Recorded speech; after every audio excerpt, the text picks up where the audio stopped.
Berikutnya yaitu materi bab 5, yaitu teori-teori dalam komunikasi kelompok.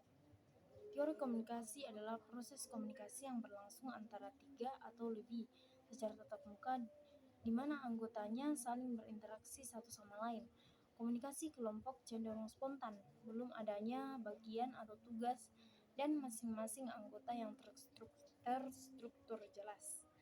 Jadi dalam komunikasi ini setiap orang bisa memegang peran apa saja. Jadi komunikasi kelompok adalah adanya penerima pesan dan pembawa pesan dalam sebuah komunikasi yang beranggotakan lebih dari 2 atau 3 orang. Nah, komunikasi ini belum terstruktur karena masing-masing anggotanya belum memiliki tugas yang terstruktur. Berikutnya yaitu teori keseimbangan menurut Heider. Teori Heider memusatkan perhatiannya pada hubungan intrapribadi yang berfungsi. Dalam hal ini, daya tarik menurut Heider adalah semua kejadian kognitif yang berhubungan dengan perasaan suka dan tidak suka terhadap individu dan objek lain.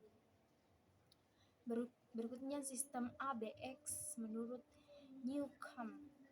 Dalam sistem ini memperluas teori hubungan antar pribadi dan Heider sampai pada interaksi yang terjadi antara anggota dan kelompok yang hanya terdiri dari 2 orang anggota.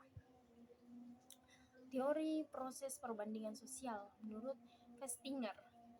Dalam teorinya, Festinger membedakan antara kenyataan fisik dengan kenyataan sosial.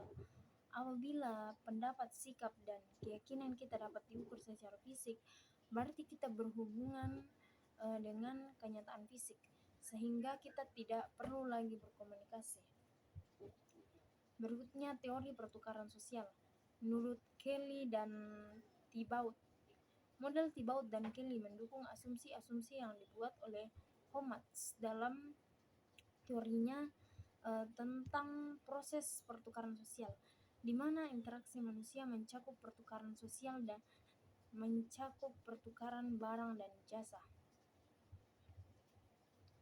Berikutnya teori sosiometris menurut Moreno.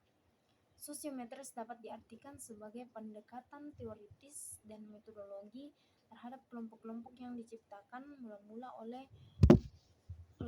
Moreno dan kemudian dikembangkan oleh Jennings dan oleh individu lainnya.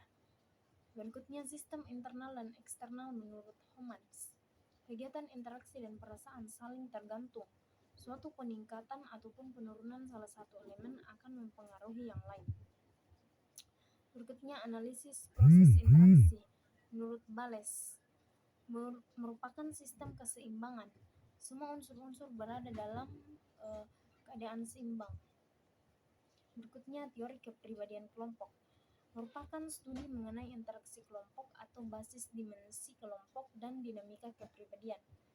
Berikutnya teori percakapan kelompok. Teori ini sangat berkaitan dengan produktivitas kelompok atau upaya-upaya untuk mencapainya melalui pemeriksaan masukan dan anggota, variabel-variabel yang perantara, dan keluaran dari kelompok. Berikutnya kelompok primer dan sekunder. Charles Hartung Cooley membedakan antara kelompok primer dan kelompok sekunder. Kedua bentuk kelompok tersebut memiliki perbedaan model dan pola komunikasi yang berlangsung di dalamnya. Berikutnya teori pemikiran kelompok.